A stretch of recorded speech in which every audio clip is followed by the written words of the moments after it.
نادان کو اس بات کا بالکل نہیں پتا، تعز من تشاء وتذل من تشاء۔ نحمد و نصلی علی رسول الکریم، اما بعد، اعوذ باللہ من الشیطان الرجیم، بسم اللہ الرحمن الرحیم۔ آج ہماری گفتگو کا موضوع زکوٰۃ ہے اور زکوٰۃ کے بے شمار مسائل ہیں۔ آج ہم جس مسئلہ پر گفتگو کرنے جا رہے ہیں وہ مسئلہ ہے کہ زکوٰۃ کن اموال میں واجب ہوتی ہے، یعنی کن چیزوں پر زکوٰۃ واجب ہوتی ہے۔ تو سب سے پہلی بات یہ سمجھیے، اسلام کی بنیاد 5 چیزوں پر ہے۔ نمبر 1 کلمہ طیبہ، یعنی زبان کے ساتھ کلمہ پڑھنا، لا الہ الا اللہ محمد رسول اللہ۔ نمبر 2 نماز قائم کرنا۔ نمبر 3 زکوٰۃ ادا کرنا۔ نمبر 4 رمضان المبارک کے روزے رکھنا۔ نمبر 5 اگر اللہ تعالیٰ نے وسعت دی ہوئی ہے اور مال دیا ہوا ہے تو بیت اللہ کا حج کرنا۔ تو اسلام کی بنیاد 5 چیزوں پر ہے، تو ان میں سے تیسری جو چیز ہے وہ زکوٰۃ ہے۔ زکوٰۃ ویسے ہی اہم ترین فریضہ ہے جیسے نماز اہم ترین فریضہ ہے۔ ہمارے بہت سارے لوگ ایسے ہیں جو ماشاءاللہ نماز کے بھی پابند ہیں، تہجد کے بھی پابند ہیں، اور اسی طرح روزے بھی پابندی سے رکھتے ہیں، لیکن جب زکوٰۃ کا مسئلہ آتا ہے، زکوٰۃ دینے کا وقت آتا ہے، پھر اس اہم فریضہ سے چھپتے پھرتے ہیں، اس اہم فریضہ سے پیچھے ہٹ جاتے ہیں۔ تو جس طرح دوسرے فرائض یعنی نماز کی ہمارے اندر اہمیت ہے، ہمارے دلوں میں قدر اور اہمیت ہے، اسی طرح زکوٰۃ کی بھی ویسے ہی اہمیت ہونی چاہیے۔ اللہ تعالیٰ نے جس کو مال دیا ہے وہ زکوٰۃ ادا کرے۔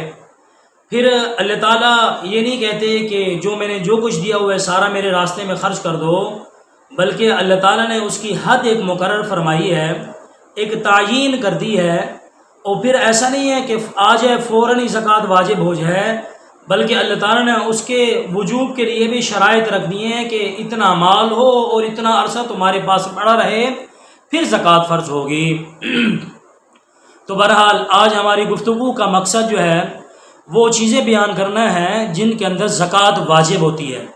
تو سب سے پہلے آپ یاد رکھیے اور ذہن میں رکھ لیجئے، اس بات کو پلے باندھ لیجئے کہ زکوٰۃ 4 چیزوں میں فرض ہوا کرتی ہے، یعنی 4 چیزوں کے علاوہ کسی اور چیز میں زکوٰۃ فرض نہیں ہے۔ نمبر 1 سونا، نمبر 2 چاندی، نمبر 3 نقدی، نمبر 4 مال تجارت۔ اب ان کو سمجھیے تفصیل کے ساتھ، یعنی 4 چیزیں ہیں، ان کے علاوہ کسی اور چیز میں زکوٰۃ فرض نہیں ہے۔ اب سونا، اس کے اندر زکوٰۃ فرض ہے۔ سونا عام ہے، وہ ڈلی کی صورت میں ہو، سکوں کی صورت میں ہو، زیورات کی صورت میں ہو، استعمال میں ہو یا استعمال میں نہ ہو، اپنے بچوں کے لیے رکھا ہوا ہو کہ بڑے ہوں گے ان کی شادیاں کریں گے ان کو دیں گے، تو بہرحال جس صورت میں بھی سونا ہو اور وہ مقدار کو پہنچ جائے، انشاءاللہ مقدار بعد میں بیان کریں گے، تو زکوٰۃ فرض ہو جائے گی۔ نمبر 2 چاندی، چاندی بھی جس صورت میں ہو، یعنی سکوں کی صورت میں ہو یا ڈلی کی صورت میں ہو یا زیورات کی صورت میں ہو، سونا اور چاندی عام ہے، وہ استعمال میں ہو یا نہ ہو زکوٰۃ ہر حال میں واجب ہے۔ بعض لوگوں کے ذہن میں یہ ہوتا ہے کہ جو چیزیں ہماری جو سونا ہمارے استعمال میں ہے اس میں زکوٰۃ نہیں ہے۔ نہیں بھائی، یہ غلط فہمی ہے، بلکہ آپ کے استعمال میں ہو یا نہ ہو اس میں ہر حال میں زکوٰۃ فرض ہوگی۔ تو پہلی چیز سونا ہو گئی، نمبر 2 دوسری چیز چاندی ہو گئی، نمبر 3 نقدی آپ کے پاس ہے، وہ درائم کی صورت میں ہے، دینار کی صورت میں ہے، یورو کی صورت میں ہے، ڈالر کی صورت میں ہو، اور گھر میں پڑی ہوئی ہو یا بینک میں پڑی ہوئی ہو، جو بھی صورت ہو تو اس پر زکوٰۃ فرض ہوگی۔ اور نمبر 4 مال تجارت۔ اب مال تجارت سے کیا مراد ہے؟ تو شریعت کے اندر مال تجارت سے مراد ہر وہ چیز ہے جو خریدنے کے لیے، جو بیچنے کے لیے خریدی گئی ہو۔ یاد رکھیں ضابطہ، یعنی جو بھی چیز بیچنے کے لیے خریدی ہے آپ نے، اب اس پر زکوٰۃ فرض ہو جائے گی۔ مثال کے طور پر یعنی کسی آدمی کا شو روم ہے، ہاں جی، وہ گاڑیاں لیتا ہے اور گاڑیاں اس نیت سے لیتا ہے کہ میں ان کو آگے فروخت کروں.